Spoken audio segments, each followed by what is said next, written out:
هلو هلو، ازيكم يا حبايبي؟ وحشتوني جدا جدا. يا رب كلكم تكونوا بخير. يلا بقى نقول اهلا اهلا بالشتاء وبروايحه الحلوه.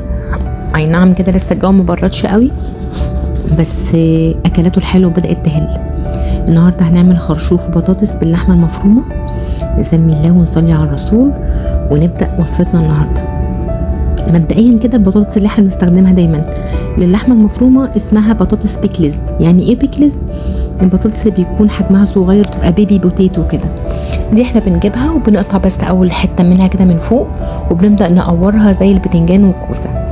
بس طبعا الست الشاطره بما ان هي ممكن تحل اي مشكله عندها لو مش متوفره، انا ما كانش عندي بطاطس بيكلز، فاخترت اصغر احجام بطاطس عندي وقطعتها كده بالنص، بدات اقورها زي ما بقور الكوسه والبتنجان بالظبط.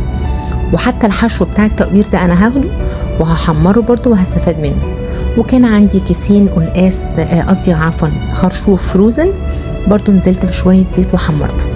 نبقى مهتمين جدا جدا احنا نحمر الحاجه بتاعتنا كويس، لان هي مش تقعد مده طويله في جوه الفرن. بعد ما نخلص وصفتنا هنشوف هنعمل ايه. هنا اوريدي خلاص كانت الكميه بتاعتي خلصت. هنبدا بقى نعمل اللحمه المفرومه بتاعتنا. في ووك نزلت بشويه زيت، عليهم 3 بصلات لكيلو اللحمه.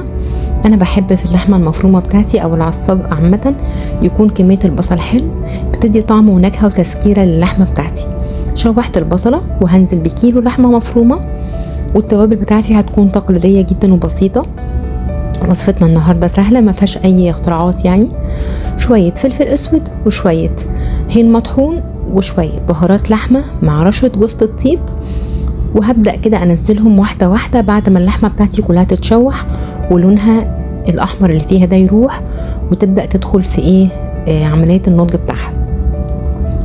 نطول بالنا ونصلي على الرسول، ودايما نحافظ يكون لنا ذكر حلو واحنا دايما بنطبخ. ربنا كده دايما يوسعها علينا ان شاء الله ويرزقنا كده سعاده الدارين. هنا خلاص اللحمه بتاعتي كانت قرب لونها يبقى تمام. هنزل بقى بالتوابل اللي قلتلكوا عليها، برضو هكتبها لكم على الوصفه ما تقلقوش. فلفل اسود وبهارات لحمه وشويه هيل مطحون ورشه جوز الطيب.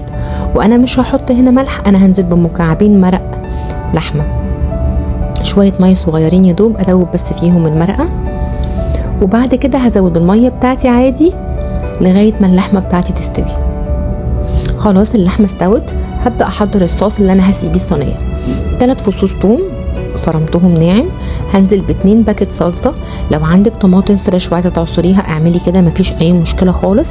انا دايما بقولك الخيارات والبدايل انا بعمل الاسهل. طبعا هنزل هنا برشه برضو سكر زي ما احنا متعودين، وميه مغليه.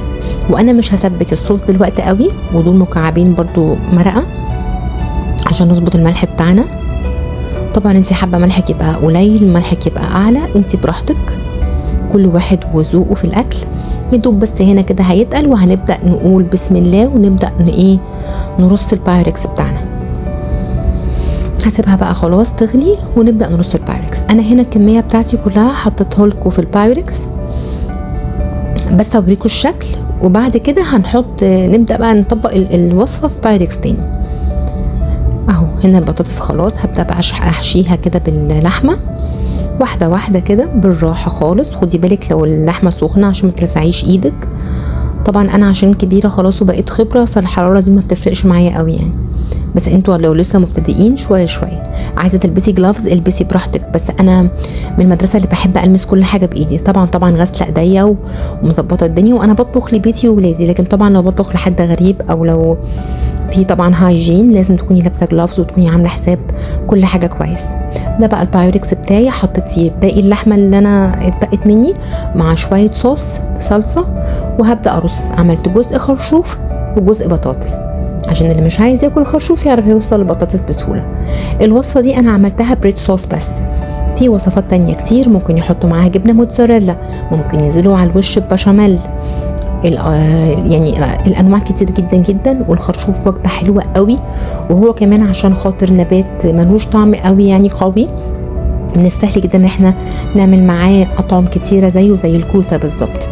بس انا عن نفسي بحب طعمه جدا جدا، خصوصا في شوربه الخرشوف، وباذن الله مره نعملها سوا لان هي شوربه شتويه ومغذيه جدا، وباذن الله نعملها وتعجبكم. خلاص انا بقى هنا نزلت بالصوص بتاعي كله. هيكون عندي الفرن على درجه حراره 200 شغال من فوق ومن تحت، وانزل فيه البايركس بتاعي 20 دقيقه بالكتير وهيكون جاهز معانا كده. عملت جنبه شويه رز بالشعريه، شويه سلطه زبادي، وشويه بقى مخلل هالوبينو، شوربه لو عايزه تعملي جنبه عصير اللي انت نفسك فيه اعمليه.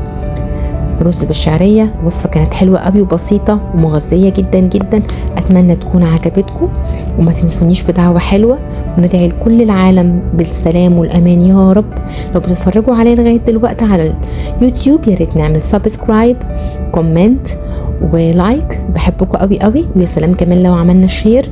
لو بتتابعوني على الفيسبوك او التيك توك او الانستجرام يا ريت فولو لايك وكومنت. اشوفكم على خير، هتوحشوني. باي باي.